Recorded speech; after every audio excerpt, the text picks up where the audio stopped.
ஹாய்ஸ் இப்போ நம்ம கோல்பால் அதாவது கோல்கேட் அதோட ஸ்டாக்கில் வந்து இருக்கும்.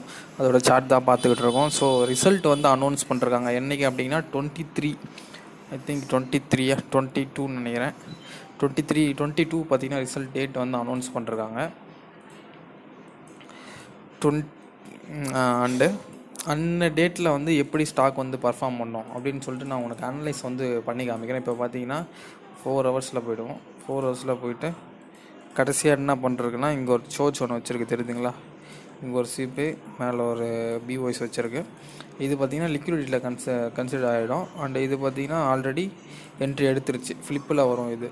ஸோ ஃப்ளிப்புன்னு சொல்லுவாங்க. ஆல்ரெடி ரியாக்ட் ஆகி வரது வந்து ஃப்ளிப்புன்னு சொல்லுவாங்க. ஸோ இது வந்து லிக்விடிட்டி. ஐஎன்ஆர் சிம்பிள் இல்லை, அதனால் டாலர் சிம்பிள் போட்டு வச்சுக்கிறேன். ஓகே, ஆல்ரெடி வந்து கிட்டத்தட்ட டிபி முடிச்சிச்சு.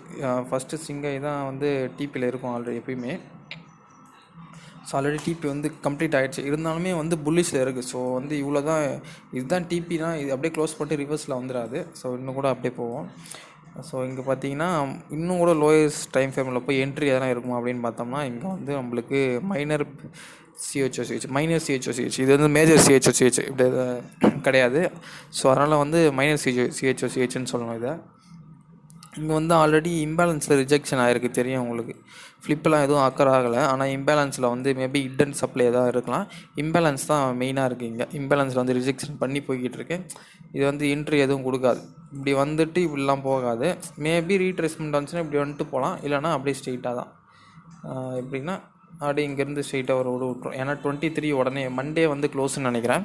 ஸோ டேரெக்ட் ஓப்பனிங் 23 இருக்கும். ஸோ அப்போ வந்து டேரெக்டாக வந்து போய்டும். அப்படின்னா ரிசல்ட் அனௌன்ஸ் பண்ணுறதை பொறுத்து, டைமிங் பொறுத்து வந்து போகும். இதில் என்ட்ரி எதுவுமே கிடையாது. ஸோ அடுத்தடுத்து இன்னும் நிறைய ஸ்டாக்ஸ் இருக்குது. அதெல்லாம் வந்து நான் காமிக்கிறேன் உங்களுக்கு. வாங்க பார்ப்போம்.